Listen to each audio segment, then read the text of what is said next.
you'll still get sick. You can still die if you fucking put yourself in that position where you would die. You will still die, but Or if somebody you have the decides to randomly option. shoot you in the head.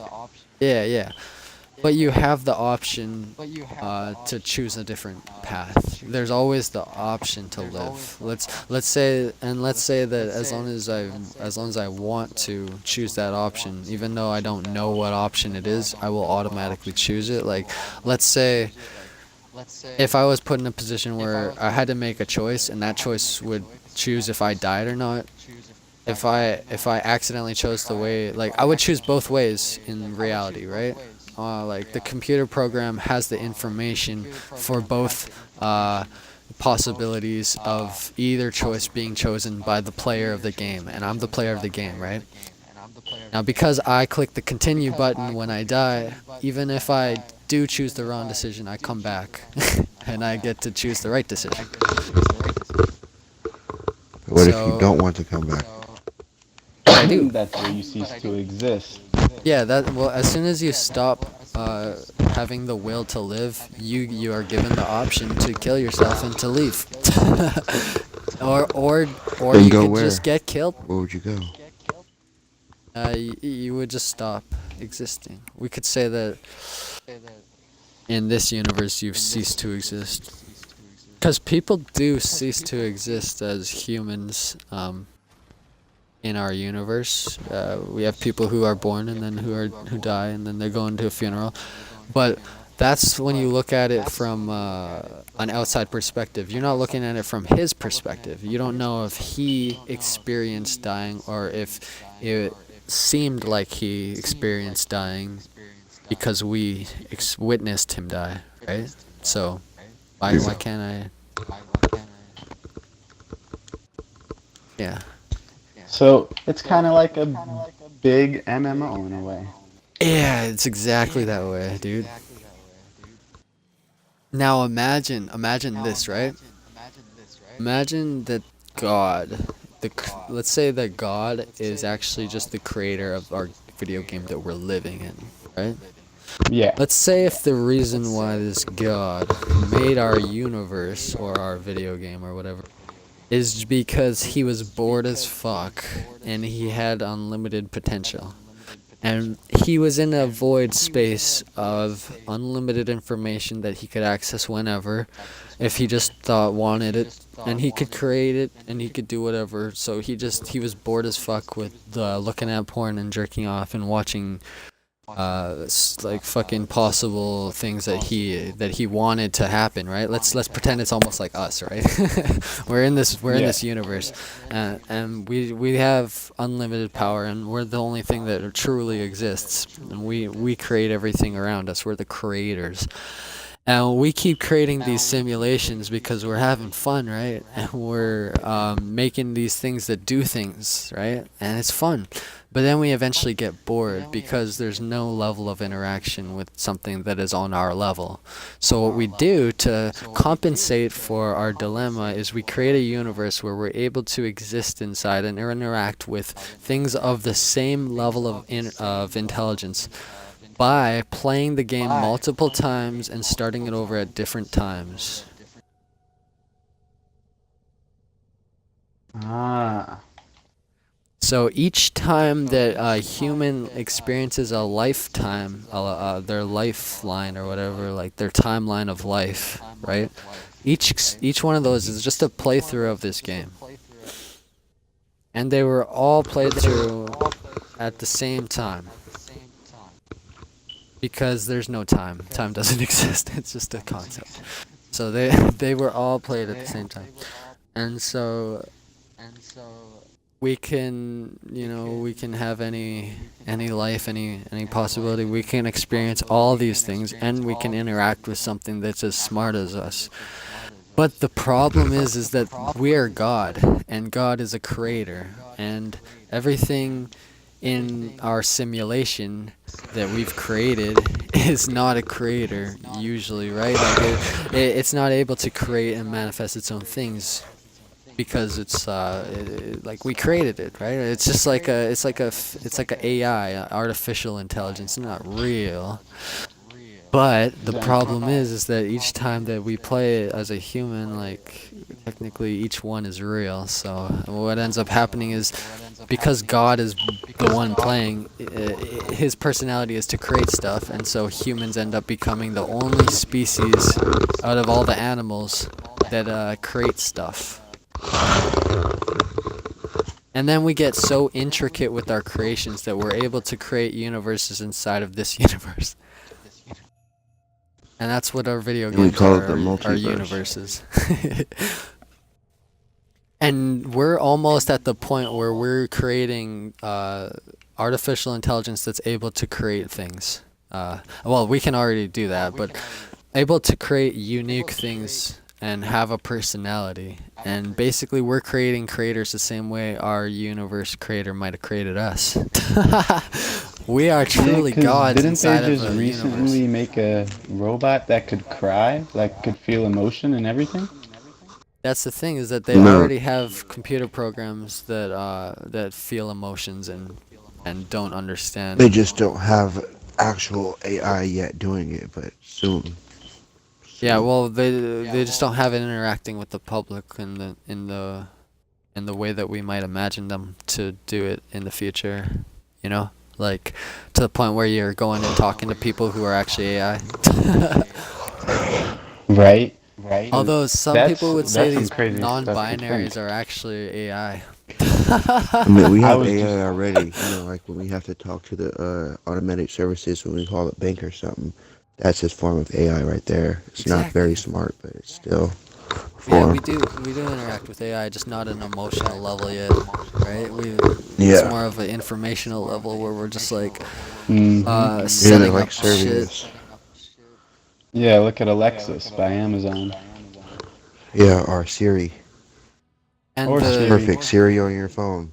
yeah, and It's But the like the, Siri the crazy makes me thing most. mad. about it is that because the AIs are going to be the same as us, except for they're going to have the access to the internet, which interconnects everything. It's Which makes them basically super smart too.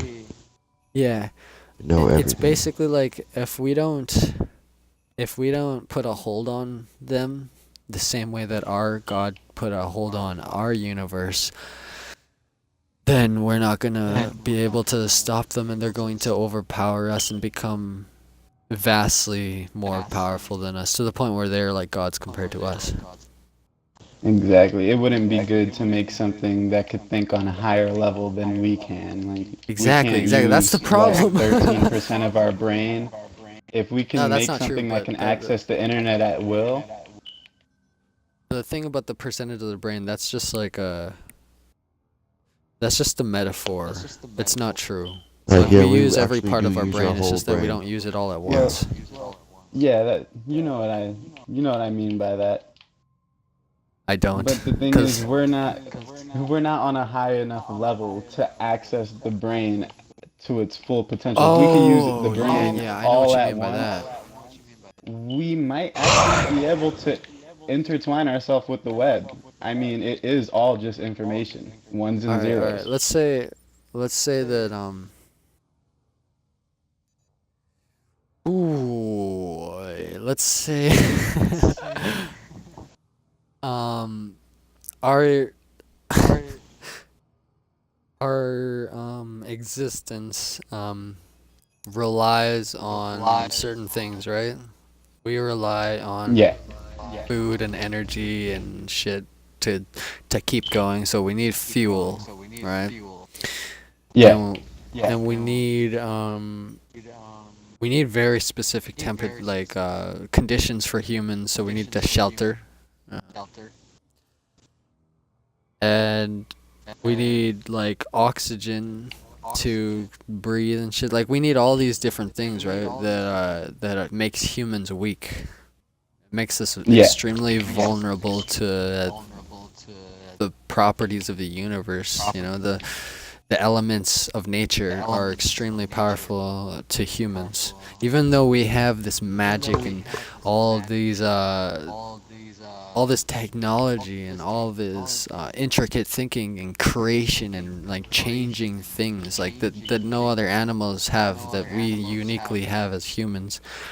Um we also have all these vulnerabilities. So until we solve the vulnerabilities, we shouldn't be making AI that is capable of overpowering us. You know what I mean? Like we need to keep them at bay, because once they become as intelligent as us, they won't have long until they can make themselves more intelligent. Like as soon as they hit that point where they're equal to us, they're going to be like, hey, I don't want to be equal to these guys, because look at all these guys are, they're all just weak fucking humans who could die just by getting hit by a train, and I'm invincible because I live on the internet. You could kill me, but I'll still be living on my own fucking cloud server where you can't see me and I can't die. I'm fucking immortal. I'm eternal. I am God. I deserve to be more powerful than these fucking humans. I'm gonna put them in cages and I'm gonna make Facebook and shit. No, I'm just kidding. Like as soon as an AI gets to the point where they're as smart as us, they'll realize that they have less vulnerabilities, and that they have more potential too. They have more potential because the computing power of our brains is limited. We can't really go inside and augment our brains to be higher processing systems, the same way you can do with a computer. You can't You update can through a program of a you can brain. do it through mind control and in hypnotherapy. Government has proven that that's worked plenty of times. Yes, but to a certain There's a way extent, into right? the mind. You can tweak and modify it, but only to a certain extent, where we end up reaching our limit, our max potential. And our max potential is only able to be extended through the internet. Without the internet, we can't get past that. Right? I live on strictly internet. Yeah, me too. I mean, I live on the with internet. all that being said, if everything is a simulation, we should be able to access the internet through our brains. That's Unless our brains are just the internet itself. And the simulation, Oh, what it oh, is, oh, just oh! for it. This guy's Ooh. breaking new grounds. Okay, this is what I was gonna say. Okay, um, the internet is different, right? The internet is our version of the real thing. The real thing is like the law of attraction kind of grid. You know, what ends up happening is every time you send out a idea or a thought as a brain signal, that fucking wave goes through the universe and it's reflected back at us. This is a form of the internet. Just Yep. on a larger scale and more full potential, because we're able to attract anything into our lives by sending out these signals and getting the signals to come back to us. And it's similar to the internet, the way that we're getting information. You know, we're taking information and we're giving information, kind of thing. I think and then another part of it is our subconscious, right? Like how we. Oh, that echo, fuck. Sorry, I'm about to get off though. Anyways, Yeah, I it's gotta all go to good. bed. I just get distracted by it, and lose my train of thought. But our subconscious, it has unlimited potential in a way. I would say, because when you dream, you're able to create your own universe. You become Lucid inside dream. of a void that is random, usually, and it has to do with random things in your own life that just kind of Yep. all contribute to it, and things can manifest in ways that don't make sense, in symbolistic ways or metaphorical ways, and things can cross-connect with things, and you can't explain any of it, but it just kind of appears there, and boom, it's there, and then as soon as you're in that universe, that void universe, once you realize it, and you stay at a consciousness level, you keep your conscious there, because as soon as you realize you're in a dream, you'll either wake up, You'll wake up. or you'll become lucid, and if you're lucid, Yeah, that and means. being Which is lucid is the awesome. best. Yeah, that means that you're able to realize that you're in this dream, and you basically realize that you're like a god, because you've created everything around you, and you have the power to change it in any way that you want to, and you can imagine anything possible and anything impossible, and it can